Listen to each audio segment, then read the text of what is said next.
अस्सलामुअलैकुम दोस्तों, आज मैं अपने चैनल में आप सभी का इस्तकबाल करता हूँ। इस समय रमज़ान मुबारक का महीना चल रहा है, जिसमें आप जितनी चाहें उतनी नेकियां कमा सकते हैं। जी हाँ दोस्तों, आपको मेरे पिछले वीडियो में मैंने आपको बताया था रमज़ान के बारे में, इस प्यारे रमज़ान के बारे में, कि इस रमज़ान को रखने का अल्लाह ने हुक्म क्यों दिया। क्योंकि अल्लाह ने इस रमज़ान में रोज़ा रखने का हुक्म इसलिए दिया क्योंकि हमारे नफ्स अम्मारा जो है वो सिर्फ भूख की वजह से ही कंट्रोल में आ सकती है। उसके अलावा कोई ऐसी चीज़ नहीं, कोई ऐसा ज़रिया नहीं जिससे हम अपने नफ्स अम्मारा को कंट्रोल कर सकें। इसी के साथ अब रमज़ान का महीना चल रहा है, तो रमज़ान के महीने में जिन चीज़ों की, जिन सूरतों की ज़रूरत पड़ती है वो है सबसे पहले रोज़ा रखने की नीयत। यानी कि आप नीयत बांधते हैं तो किस सूरत से बांधते हैं। तो आज मैं इसी के बारे में आपसे बात करने चाह रहा हूँ।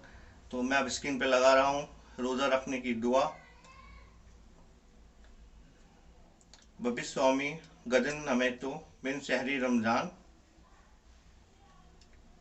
ये दुआ है, दोबारा से बोल रहा हूँ। वबिस्वामी गदन नमेतो मिन शहरी रमज़ान।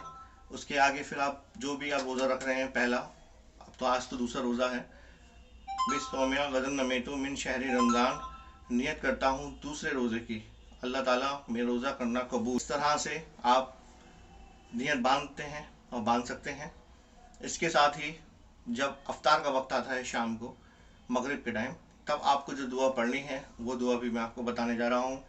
स्क्रीन पे मैं लगा रहा हूँ वो दुआ है, अल्लाहुम्मा लका सुमतो व अला रिस्के का अफ्तरतु। दोबारा बोल रहा हूँ, अल्लाहुम्मा लका सुमतु व अला रिस्के का अफ्तरतु। और उसके बाद आप हाथ उठा के अल्लाह से दुआ करें। आपने दिन भर में जो रोज़ा रखा है अल्लाह ताला के लिए, उसमें कोई गलती, कोई गुस्ताखी, कोई ख़ता हुई हो तो उसके लिए अल्लाह ताला उन्हें हमें माफ़ करें। उसके अलावा आप जो भी दुआ करेंगे, अल्लाह ताला, ये अल्लाह ने ये कहा है कि आप उस वक्त जो दुआ करोगे, अफ्तार के वक्त जो दुआ करोगे, इंशाअल्लाह वो दुआ आपकी कबूल की जाएगी। इसी के साथ मैं आपको बताना चाहूँगा कि रमज़ान के महीने में हमारे जो मुफ्ती साहब, जो काफ़ी वक्त से, मुफ्ती सलमान अजरी साहब, जो कि जेल में हैं एक झूठे इल्ज़ाम के, जो कि उनकी गलती उनकी थी नहीं उनके बयान में, मेरे और भी वीडियो में आपने देखा होगा। तो मैं चाहूँगा कि आप अफ्तार की दुआ में उन्हें भी याद रखें, उनकी भी रिहाई के लिए दुआ करें। मैं तो करता ही हूँ, और मैं आपसे भी गुजारिश करूँगा कि हमारे मुफ्ती सलमान अजरी साहब जल्द से जल्द रिहा हो जाएं और इस रमज़ान के महीना वो अपने घर ही बिताएं। जिन्होंने हमें इतनी अच्छी हिदायत दी, इतने अच्छे अच्छे उन्होंने बयान दिए, और वो भी एक नेक इंसान है, ये आप सभी जानते हैं।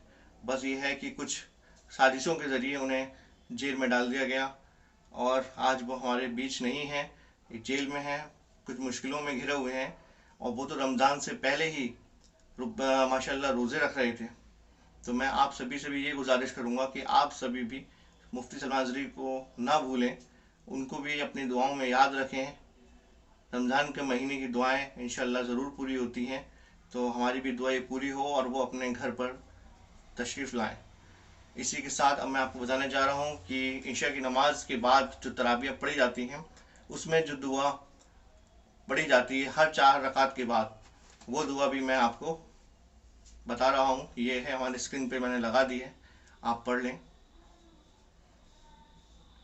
कि आप जब भी 4 रकात हो तराबी की, उसके बाद आप इस दुआ को पढ़ें।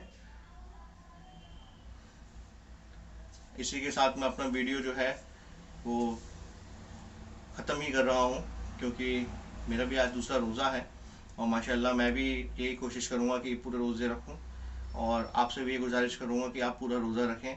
अल्लाह ताला ने हमें रमज़ान का ये महीना दिया है नेकियों का, जितनी भी नेकियां हो सकें आप बटोर लें, और इस महीने में आप अपनी जितनी हो सके ज़कात दें, जितने रूठे हुए हैं उनको मनाएं, और ईद तक इंशाअल्लाह आप अपने दिल, अपनी रूह को साफ़ कर लें, और अल्लाह से मोहब्बत और अल्लाह की इबादत इसी तरह करते रहें।